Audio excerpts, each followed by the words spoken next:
you beautiful people. My name is Cho and I am your host for Parentology, a show by a parent for all the parents out there. Parenting is one of the most exciting responsibilities you will ever take on. It doesn't come with a manual, and you will have a very difficult time initially figuring out how to be a good parent. But trust me, you will figure it out, just like I did. Correction, just like I'm still figuring out. Here's a recap of what we talked about last week. Pica is the practice of craving substances with little or no nutritional value. Actually, it's a sign that a mother is anemic, that means low blood in her body. We advise them to have iron-rich food, especially our daily diet does not contain that much iron, which is sufficient for the baby and the mother, so we give them iron supplements. Food aversions are caused by hormonal changes in the body that occur during pregnancy. Increase your daily intake of folic acid, one of the B vitamins, to at least 400 micrograms to help support proper development of your baby's spinal column should you become pregnant.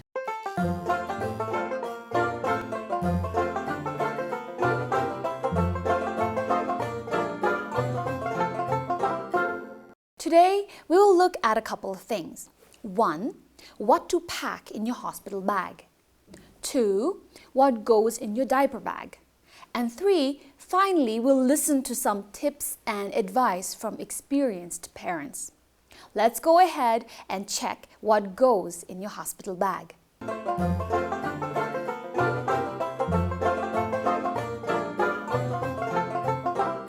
So you have finally completed your 9 months of pregnancy and now you're ready to deliver your precious little one. Unlike what they show in the movies, you will have time to collect all that you need and all that you need to go to the hospital. Trust me, there are only very few cases where you have to literally be rushed to the hospital. No matter how you end up going to the hospital to deliver your precious little one, it'll only help to have your bags packed and ready to go. I remember I packed my hospital bag and diaper bag when I was 8 months pregnant, and that I thought was a pretty good time to do that. You don't want to wait until the 40th week, which is the full term, because some babies might want to come early. Therefore, pack your hospital bag and your diaper bag at least a month ahead of your due date. A lot of you must already know what a hospital bag is. It is the bag in which you put all the things you will take to the hospital to deliver your baby.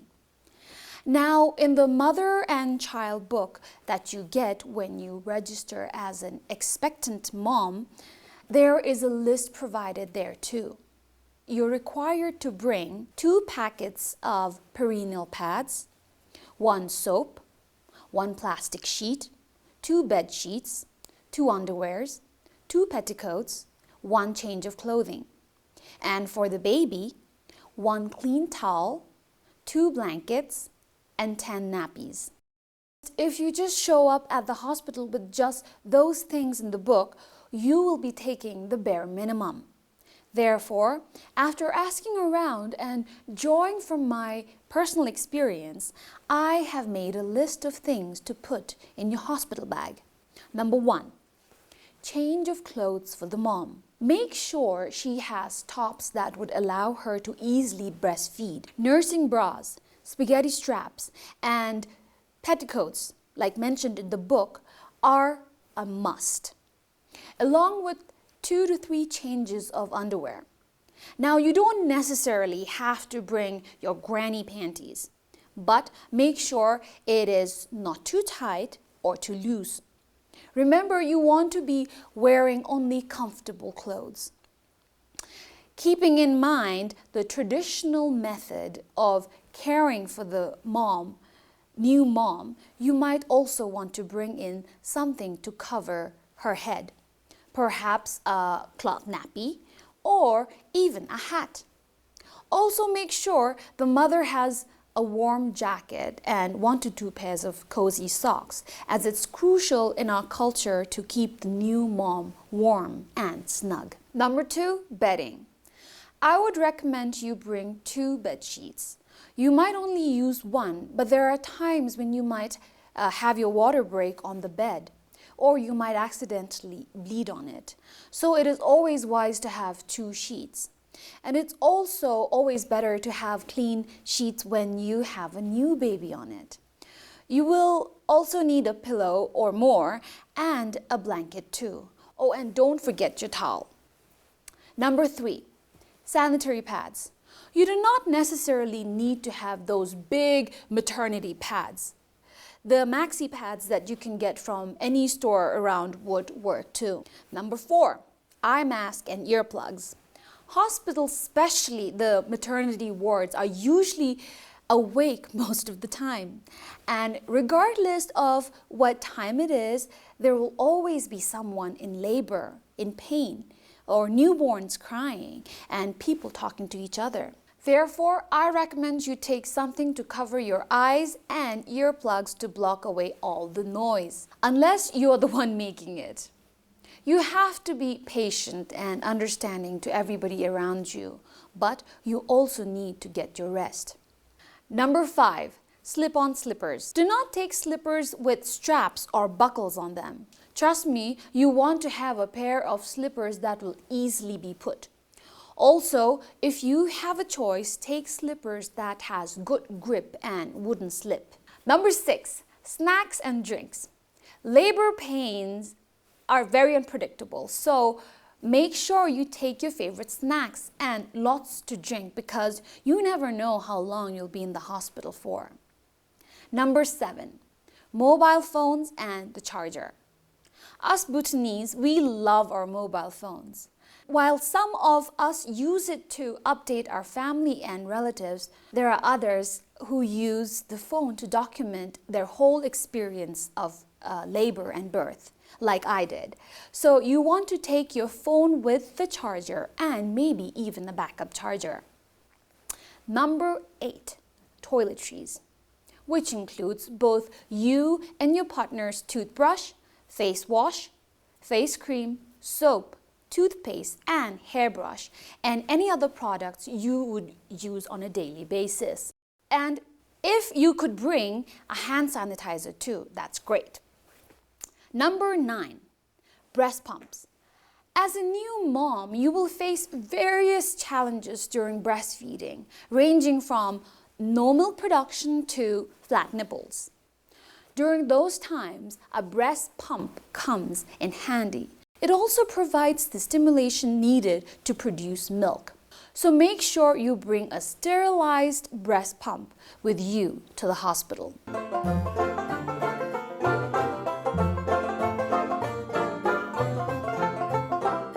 And now we have the baby bag, or popularly known as the diaper bag. This is the bag that will have all the necessary stuff for your precious newborn. Number 1, 10 to 15 cotton nappies. These are a must for any Bhutanese baby.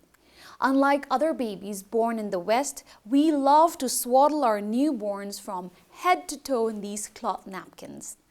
You could use it as diapers, as a swaddle, as a wrap, and to cover the head of the baby too. You could get colorful ones, plain ones, big ones, and small ones. And they're very affordable, ranging from Nutrim 30 to 40 per piece. I like to use the colorful ones to wrap and swaddle the baby, and the pure white ones as their nappies, diapers. Yes, you will need a lot of nappies, but for the hospital, 15 should suffice. And make sure you have washed all the cloth diapers once before you use them. Number 2, 2 baby blankets or baby sleep suits. Once your baby is neatly wrapped in a couple of nappies, you will need something thicker and warmer to keep your baby warm. It could be a baby blanket or one of those thick swaddles or a sleep sack. When buying a sleep sack or suit, refrain from buying those with sleeves. Trust me, those sleeves are useless because your baby is too tiny to have their hands in them. Number 3, hats and mittens. Whether your baby has a lot of hair or not, she will need a snug cap and a pair of mittens. Make sure you take caps of different sizes because you don't know how big your baby's head will be. I remember I took only 2 caps for my baby and my baby's head was pretty big and both those caps didn't fit her. So, which is why I ended up using the cloth napkin to wrap her head. And mittens come in handy as your baby could have long fingernails that could scratch her. Number 4, newborn diapers. This is one of those things that you really might not need. Traditionally, babies don't wear those plastic diapers. And this is why even now some of us are skeptical about using factory manufactured diapers on our newborns. But if you're one of those who love ready-made diapers, make sure you take a whole new pack with you to the hospital. Number 5, cottons or wet wipes. The first few baby poops are the toughest to clean up, which is why you will need wet wipes, or you could use cottons to clean them up. Refrain yourself from buying scented napkins because it could irritate the baby's skin. These are the basic necessities for your baby's first few days in the hospital. Some like to take few things more, like a baby's outfit, some baby lotion or creams. You could definitely do that, but remember to keep your bag small and light. The hospital wouldn't have a lot of room for your big bags. Now that we're done with diaper bags and hospital bags, here are some tips for all the mothers who will spend their first few days in the hospital with their newborn.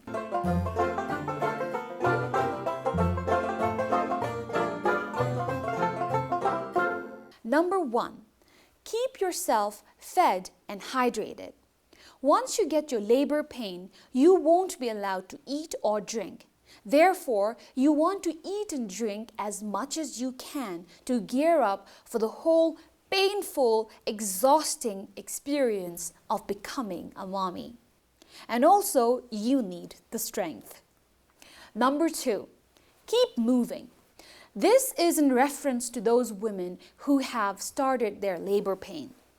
Staying upright and moving around can help your labor to progress as it helps with the dilation and also helps move the baby's head to the pelvis. But be careful not to wear yourself out from all the walking. Now, this can also be applied to women after delivery or a cesarean. You want to move without hurting yourself or exhausting yourself. If you lay in your bed for too long, healing gets delayed. This is why walking after the day of your C-section or vaginal birth is crucial. Number 3, do not be alarmed of the thick, waxy substance called vernix covering your baby's skin. This substance protects the fetus skin from the amniotic fluid in the womb. Vernix should wash off during the baby's first bath. Number 4, be mindful of the cord and the cord clip whenever you're dressing or undressing the newborn. Number 5, do not use any powder on your newborn. It will make your baby's skin dry. Number 6, do not use scented products on your baby. Scent can irritate and agitate your baby's skin. As long as baby products go, always and always get it free of fragrance. Now, here are some tips from the experienced mothers on Instagram. 1, carry a portable fan. You will need it, especially during your labor. 2, bring good deal of underpants. Buy some comfortable baby clothes in advance. Start and continue breastfeeding despite the soreness and lack of milk. It comes in few days. Drill a hole in a mineral water bottle cap and use it to clean your private areas after toilet use. You will be too sore to use wipes or clean your bottom. Extra clothes for yourself. All we think of is our baby that time, and we forget about ourselves. Nice rest pillow. Take it easy. A tiny human being just came out of you. It will hurt. It will get better too. You may experience postpartum depression. It is normal, but it is also good to talk about it. Your body may not feel the same as it did before you had a baby, but look at you now. You're beautiful. You have given life to a body. Nothing is more amazing or beautiful than that. So take it easy, eat what you will, take care of your baby, but also take care of yourself. This is also very important. Enjoy motherhood. Take these things just in case. Baby spoon, cup and bowl, and flask filled with hot water. If you deliver through C-section, constipation is normal. However, be sure to inform the nurses so that they can give you some medicine to help you relieve your bowel movement.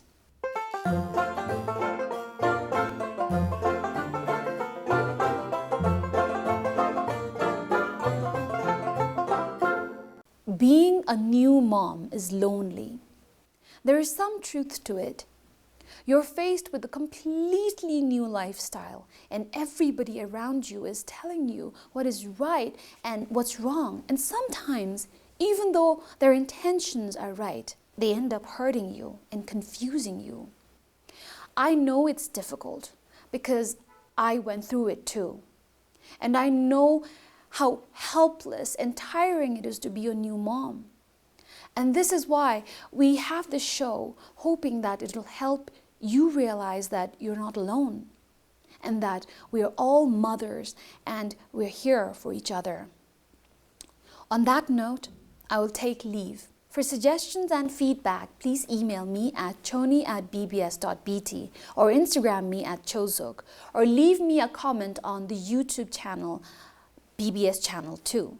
Lok shule jage. Until then, support each other and be positive. Bye bye.